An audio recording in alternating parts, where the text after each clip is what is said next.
All right, thanks for joining here today.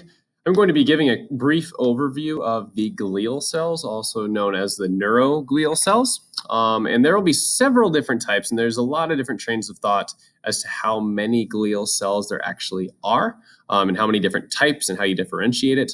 But I'll be going over about 5 of them. I know in the Sherwood textbook there is 3 major classes, but I'm going to be talking about 5 of them.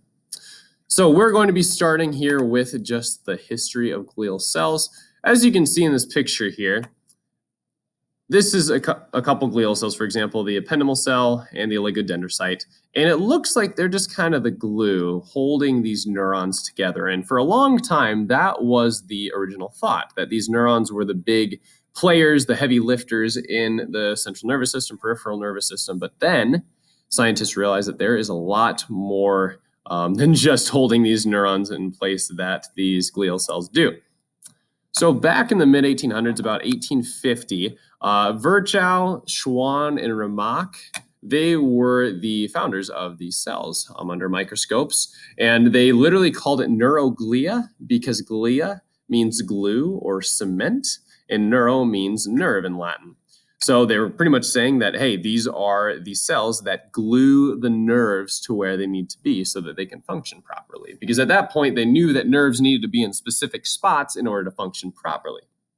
Now, by the late 1800s, these astrocytes and oligodendrocytes were further named and specified. And as soon as pretty much the 1900 came, 20th century, there was a big boom in different glial cell discoveries. So they found a lot more than just these astrocytes and oligodendrocytes. And we'll be going through several of them today. To start with the heavy lifters, these are astrocytes. So astro meaning star and cyte meaning cell. So a star cell, essentially. And you can see by its shape why they called it the star cell in the first place. And as you can see, they have a lot of long heads created by actin polymerization at the leading edge, and they are wrapping around the neuron. So you can see why they thought this was a glue, a glial cell, right? Because they're attaching to these neurons, holding them in place. But at the same time, they're also attached over here to the blood vessels. So that's very interesting because they are also, as we see over here on the number 3, helping to establish this blood-brain barrier. So they are helping present receptors on the inside of those capillaries so that they can further uptake nutrients that need to be in the brain versus keeping the other ones out. So that's fascinating. And yes, they do also hold neurons together. That's one of their main functions, but they have several more. Furthermore, in fetal development, they help guide neurons to their destination. This is through a chemotaxis. So there's evidence that there's secreting of chemicals during that fetal development, especially in the neural crest, as neurons migrate. And astrocytes are a big proponent in helping guide these nerves and neurons to the proper destinations. They're also great facilitators of nutrient uptake and repair. As you can see, nutrient uptake, but also repair. So they'll be secreting chemicals to hopefully bring, we'll learn a little later about the cells that come in and help with that, but they help facilitate that process. These 2 points are also very interesting. When we think about neurons, we think about action potentials. We think about communication between different tissues of the body. Well, we normally think of that being an independent system. However, astrocytes have been shown to moderate how much or how little neurotransmitters express across those synapses and neurons. So astrocytes are helping essentially dim down certain signals and also enhance certain signals. And they also help with interneuron chemical communication, whether it's neurotransmitters or other things. So astrocytes are these big players. They have several different functions. Oligodendrocytes, as you can see here on the bottom left, also kind of look like astrocytes in a way, but they are between neurons and they hold, it looks like, the myelin sheath. So their little arms hold that myelin sheath and also attach to that soma, the cell body of the neuron. The major function, especially in the Sherwood textbook, only mentioned this. These help insulate neurons. So as you've probably learned again, these Schwann cells, which we'll learn about in a second, are myelinated. So they are surrounding this axon here and insulating it, just like rubber does for an electrical wire. And it helps the axon function at a very, very, very fast rate. So for example, myelinated axons, as they are putting action potentials down away from the brain, they can travel at 150 meters per second, which is ridiculously fast. However, unmyelinated axons only function at about 0.5 to 10 meters per second, so much, much, much slower when they are not myelinated. There's also been some schools of thought talking about how oligodendrocytes are selective in which axons need myelination. This could potentially be from astrocytes, so maybe there's some chemical communication coming from them. Perhaps there's chemical communication coming from the nerve itself.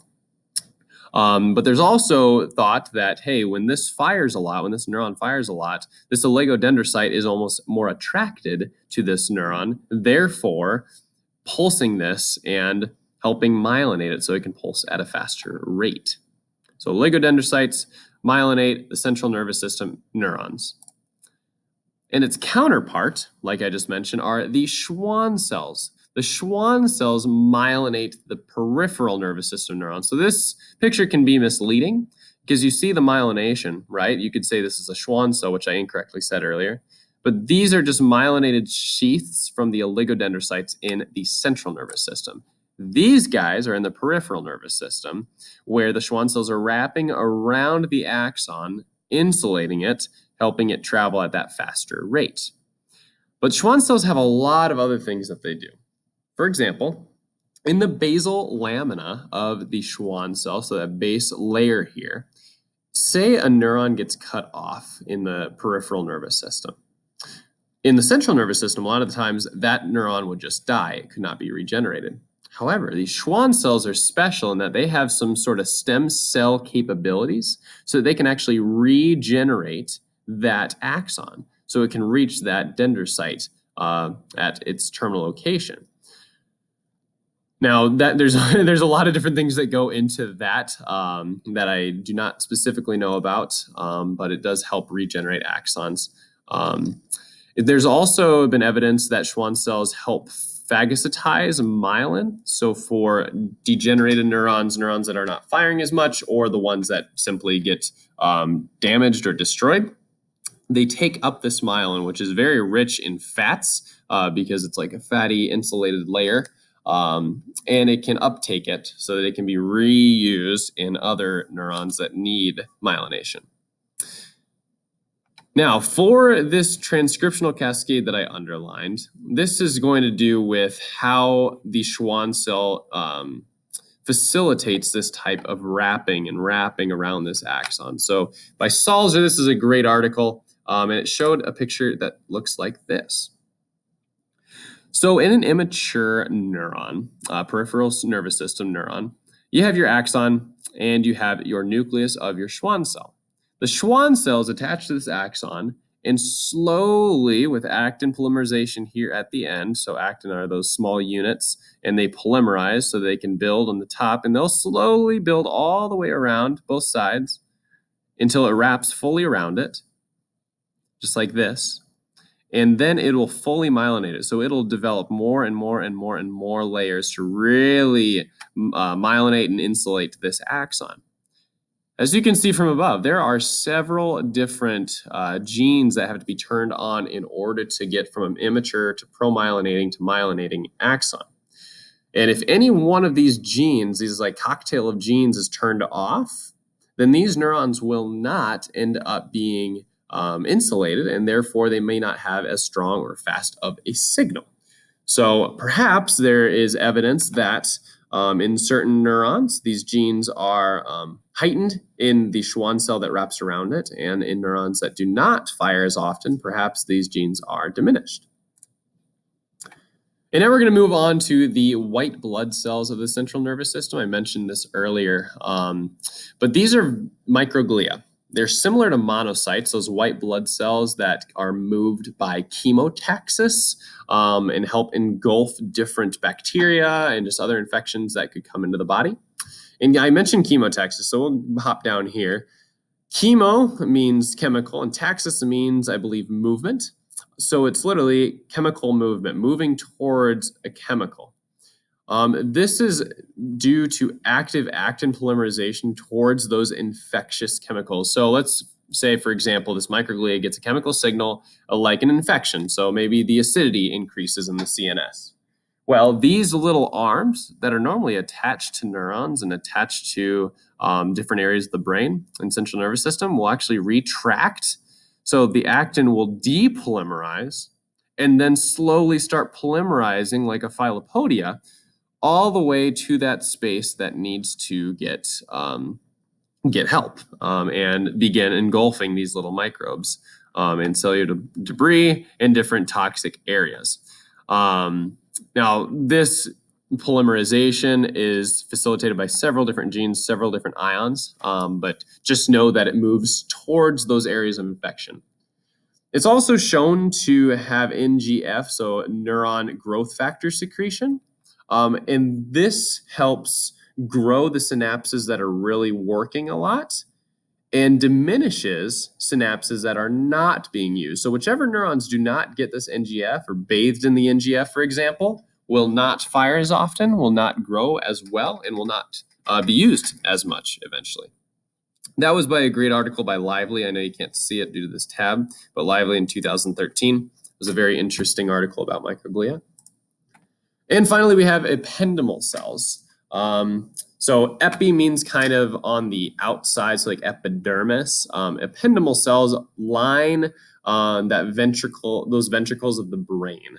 So as you can see in the brain, in several different textbooks, there are multiple ventricles, and the ependymal cells will line the inside of that brain, and that helps produce cerebrospinal fluid for the central nervous system. This is a very, very important fluid. Provides ions, provides nutrients that just bathe the brain spinal cord in good stuff so they can function properly. There's also been evidence that these can help regenerate nerves potentially, because ependymal cells, they're lining. So just like the lining of your gut, they can regenerate. And there's potential that they can help regenerate nerves.